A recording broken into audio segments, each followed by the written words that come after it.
राधे दोस्तों। तो अपन दुर्गा सप्तशती सार बुक के तृतीय अध्याय की आगे की चर्चा को स्टार्ट करते हैं। ओके, ठीक है। ऐसे भी दिखाया जा सकता है कि ऐसे भी दिखाया जा सकता था कि देवी हैं, उनको लेकिन सिंह वाहन दिया गया है। सिंह प्रतीक है सब प्राणियों का। तो धूम्रलोचन का अहंकार आहत हो गया, पुरुष का अहंकार। वो दौड़ ही पड़ा। वो तो अंबिका ने फिर से अभी हाथ भी नहीं उठाया। बोली, अभी तो बहुत आएंगे ये, अभी अस्त्र के प्रयोग की कोई जरूरत नहीं। उन्होंने फिर से बस हूँ का उच्चारण किया और धूम्रलोचन गिर पड़ा, भस्म हो गया। और क्रोध से भरी हुई दैत्यों की विशाल सेना ने फिर आक्रमण कर दिया। जब आक्रमण हो गया तो अभी भी देवी कुछ नहीं कर रही हैं। आरंभ में बस सिंह काफी है। देवी का वाहन सिंह क्रोध में भरकर भयंकर गर्जना करके गर्दन के बालों को हिलाता हुआ अश्रु की सेना पर टूट पड़ा। तो दैत्यों को पंजों की मार से, अपने जबड़ों से और दाढ़ों से घायल करके मार दिया, नखों से पेट फाड़ डाले और थप्पड़ मार कर कितनों के सिर धड़ से अलग कर दिए। ये मतलब समझो, ये कोई आपके मनोरंजन के लिए कहानी नहीं सुनाई जा रही है कि एक शेर है, वो राक्षसों का वध कर रहा है। ये आपको बताया जा रहा है कि आपके भीतर जो राक्षस है, प्रकृति के आगे उसका यही हाल होना है। अगर प्रकृति के प्रति भोग की इच्छा रखी तो जब मैंने वो बात कही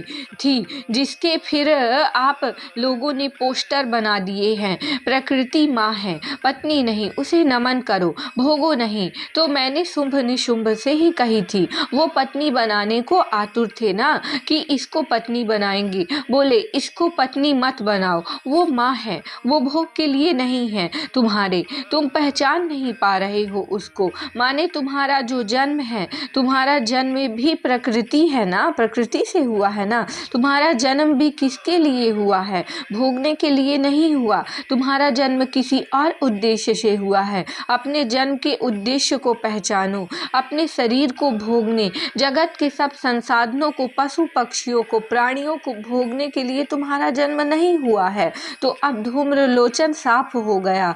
ये शुंभ को पता चला, बड़ा उसको क्रोध आया। अभी भी उसको अक्ल नहीं आई, क्रोध आया। तो अब उसने चंड मुंड भेज दिए। चामुंडा सुना है ना? हाँ, तो इन्हीं के नाम पर है जिन्होंने चंड मुंड दोनों को मार दिया, तो उनको नाम दिया गया चामुंडा। तो कहा चंड मुंड जाओ, और इस बार तुम घसीट कर नहीं लाना, बांध कर लाना। थोड़ी खतरनाक लगती है, खुले में ले आए ऐसे ही बस पकड़ कर तो पता नहीं क्या करे। तो एक काम करना, इस बार जब लाना तो पूरा बांध कर लाना, और अगर बांध कर ना ला पाओ तो एक काम करो, इस बार उसकी हत्या कर देना। व्यंग्यात्मक लहजे में कहते हुए, इन्हें प्रेम था, ये विवाह करने जा रहे थे।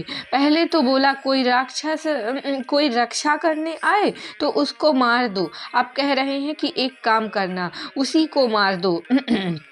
ये है प्रेमी। अगर उसको भोग नहीं पाऊंगा तो उसकी हत्या कर दूंगा। बड़ा बुरा लगता है महिलाओं को जब बताते हैं कि दुनिया भर में महिलाओं की जो हत्याएं होती हैं वो 70% उनके प्रेमियों, पतियों और परिवारजनों से होती हैं। बड़ा बुरा लगता है उनको सुनने में। दुनिया भर में महिलाओं की जो हत्याएं होती हैं 70% वो कोई अजनबी लोग नहीं कर रहे हैं, उनके प्रेमी कर रहे हैं, या पति कर रहे हैं, या परिवार वाले कर रहे हैं। ये रहा कि जाओ बेटा, तुम चंड मुंड आ जाए तो ठीक है, ना आए तो इस बार मार ही दो। और एक काम करना, वो जो सिंह है दुष्ट, उस सिंह को तो जरूर ही मार देना। इसको और इसको इस बार बांध कर लाना। 7वां अध्याय शुरू होता है। तो अब ये आ गए हैं दोनों, कौन? चंड मुंड, और देवी के पास जाते हैं। तो वो तो मुस्कुरा रही हैं। जब मुस्कुरा रही हैं तो दैत्य और आग बबूला हो गए। बोल रहे हैं, इतने हमारे मार दिए, वहाँ बैठकर मुस्कुरा रही हैं। तो ये सब जो हैं ये अपने अपने अस्त्र निकाल कर बहुत उदंडता पूर्वक देवी के बिल्कुल सामने आकर वो बैठी हुई थी। एकदम देवी के सामने चढ़ कर के खड़े हो गए अपने अपने अस्त्र लेकर के। तो ऐसे खड़े हो गए माने अभद्रता, बदतमीजी स्त्री के साथ उसके सामने अस्त्र लेकर के ऐसे खड़े हो रहे हैं। क्रोध आ गया देवी को। अब क्रोधित ही रहेंगी देवी अंत तक, बहुत क्रोधित।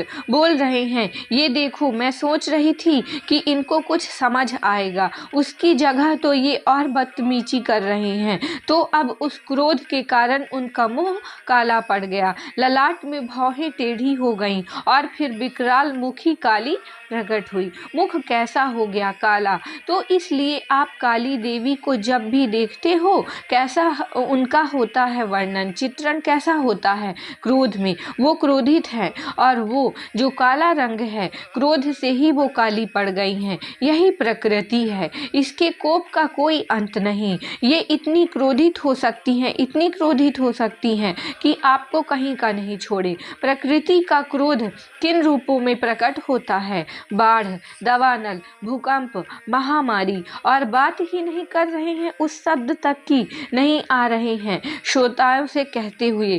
क्लाइमेट चेंज, जलवायु परिवर्तन, भूस्खलन, हिमालय है, आप लैंड स्लाइड को कैसे भूल सकते हैं? आप पहाड़ काटते जा रहे हो और हिमालय बड़ा बच्चा पहाड़ है, बहुत छोटे पहाड़ हैं, छोटे माने उम्र में बहुत छोटे हैं वो। आप कहोगे कि हिमालय तो बहुत पुराने हैं, सब शास्त्रों में हिमालय की बात है, हिमालय की उम्र की तुलना में बहुत नए हैं शास्त्र अभी के हैं और हिमालय बहुत पीछे के हैं। लेकिन हिमालय इतना पीछे होने के बावजूद भी बहुत बच्चा पहाड़ है और जो दुनिया के पहाड़ हैं वो बहुत बहुत पुराने हैं।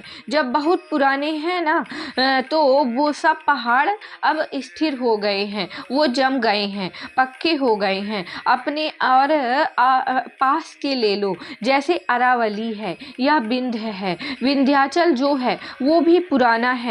तो ये पुराने हैं, ये पक्के हो गए हैं। जब पक्का हो जाता है तो फिर वो गिरता नहीं, ढहता नहीं। हिमालय अभी ऐसे हैं कि जैसे कि दीवार पर ताज़ा ताज़ा प्लास्टर, नया नया सीमेंट किया हो। तो क्या होता है, ज़्यादा जोर से मारोगे तो गिर जाएगा। अभी वो जमा नहीं है, हिमालय भी अभी जमे नहीं है पूरी तरह। उन पर जो ये आप विकास कार्य वगैरह कर रहे हो ना, उसको वो बर्दाश्त ही नहीं कर सकते। उनको अभी बहुत समय लगेगा पक्का होने में। जैसे बच्चा होता है तो बच्चे का कद बढ़ रहा होता है ना हर साल, हिमालय का तो अभी कद बढ़ रहा है हर साल। इतने छोटे हैं वो, हर साल हिमालय पर्वत श्रृंखला कुछ इंच और लंबी हो जाती है। जैसे छोटा बच्चा अभी ऊंचाई पकड़ता है, अभी तो वो वैसे हैं और उन पर आप जाकर बहुत तरीके से ये सब कर रहे हो तो वो कहाँ से उसको झेलेंगे। तो काली देवी प्रकट होती हैं, काली देवी प्रकट होती हैं। वो विचित्र खटवाग धारण किए और चीते के चर्म की साड़ी पहने नरमुंडों की माला से विभूषित थी। उनके शरीर का मांस सूख गया था, केवल हड्डियों का ढांचा था जिससे वो और भयंकर जान पड़ती थी। उनका मुख बहुत विशाल था, जीभ लपलपाने के कारण और डरावनी लगती थी। उनकी आंखें भीतर को धसी हुई और लाल थी, अपनी भयंकर गर्जना से संपूर्ण दिशाओं को गुंजा रही थी। यही प्रकृति आपके लिए काली बन सकती है अगर आप दैत्य हो तो। अगर आप दैत्य हो तो प्रकृति काली है आपके लिए, और प्रकृति अगर आपके लिए काली है तो प्रकृति के गले में नरमुंडों की माला है, वो नरमुंड आपका ही है। तो ये कालिका देवी बड़े बेग से दैत्यों पर टूट पड़ी और जब काली मारती नहीं, काली भक्षण करती हैं, वो खा ही जाती हैं सीधे। राधे राधे। आगे की चर्चा नेक्स्ट डे।